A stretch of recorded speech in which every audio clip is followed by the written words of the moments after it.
Hello বন্ধুরা, আশা করি তোমরা সবাই ভালো আছো। তো আজকের ভিডিও আলোচনা করব যারা এই যে অন্নপূর্ণার টাকা পাওনি তারা এখন কি করবে।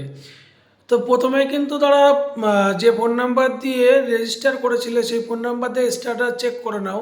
তার কারণ এখন কিন্তু তিন রকম স্ট্যাটাস টোটাল দেখাচ্ছে।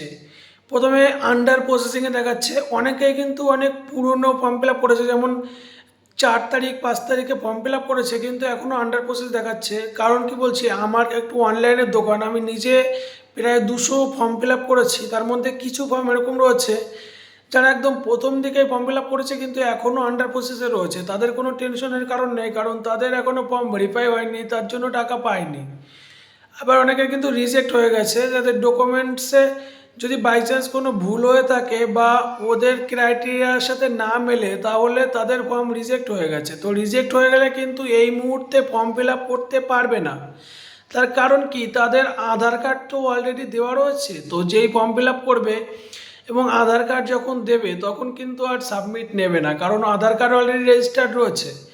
আর যাদের ফর্ম ফেইল হয়ে গেছে, পেমেন্ট ফেইলের একটা অপশান শো করেছে, তারা ডিবিটি লিঙ্কটা চেক করবে। কারণ তাদের অনেকের হয়তো ডিবিটি লিঙ্ক করা নেই বা ডিবিটি লিঙ্ক ইনঅ্যাক্টিভ আছে, তাদের টাকা ঢোকেনি। বা কারোর কারোর এরকমও হয়েছে যে তাদের ব্যাংকের কোনো সমস্যার কারণে টাকা ঢোকেনি। তো এই বর্তমানে আপডেট, কিন্তু ভবিষ্যতে অনেকে আর যাদের ফর্ম ধরো ভুলবশত কোনো জায়গায় ভুল করা হয়েছে তার জন্য টাকা ঢোকেনি, তারা কিন্তু এই মুহূর্তে ভুল সংশোধন করতে পারবে না। কারণ ভুল সংশোধনের কোনো অপশান সরকার থেকে এখনও দেননি।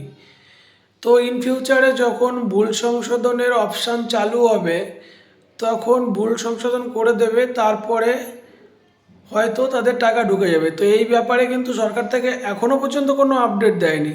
তো তাদের এই মুহূর্তে শুধু অপেক্ষাই করতে হবে। তো বন্ধুরা, তথ্যটি যদি তোমাদের ভালো লেগে থাকে তাহলে একটা লাইক করে সাপোর্ট করো এবং এই ধরনের বিভিন্ন ইনফরমেটিভ ভিডিও দেখবার জন্য চ্যানেলকে সাবস্ক্রাইব করে সঙ্গে থাকো।